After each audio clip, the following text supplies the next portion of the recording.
Welcome to Anatomy in Nutshell. In this video, we are going to talk about the surface anatomy, that is the surface marking of the liver, spleen, stomach and appendix. Before going to the topic, if you are not subscribed to this channel, please subscribe the Anatomy in Nutshell channel. First, we are going to see about the surface marking of the liver. The upper border of the liver. First point, left fifth intercostal space below and medial to the nipple. Second point, at the xiphisternal joint. Third point, at the upper border of the right fifth costal cartilage in the right lateral vertical plane. The lower border of the liver is marked by the following points. The first point is same, that is left fifth intercostal space below and medial to the left nipple.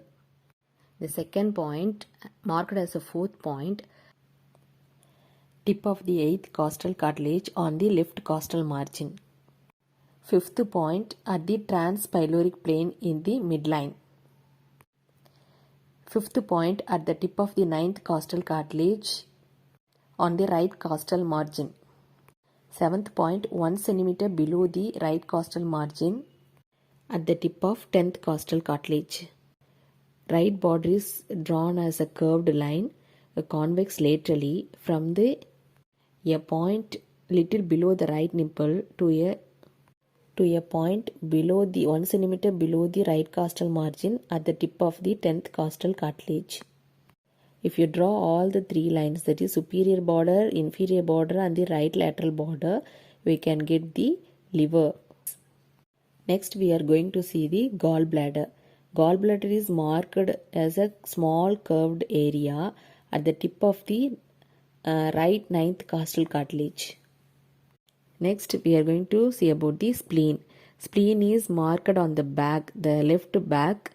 The long axis is correspond to the left 10th rib. The upper border of the spleen is correspond to the upper border of the 9th rib.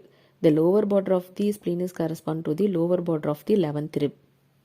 The medial end of the spleen lies 4 to 5 cm from the posterior midline. The lateral end of the spleen lies at the left midaxillary line. Next we are going to see the surface marking of the stomach.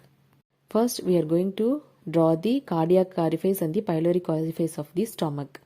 Orifice is drawn as a two parallel lines 2 cm apart, directed downwards and to the left on the 7th costal cartilage, 2.5 cm to the left of the median plane.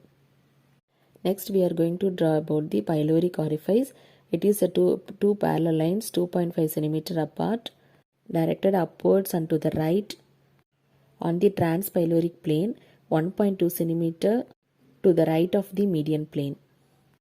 The lesser curvature is marked by the J-shaped curved line from the right end of the cardiac orifice to the right end of the pyloric orifice.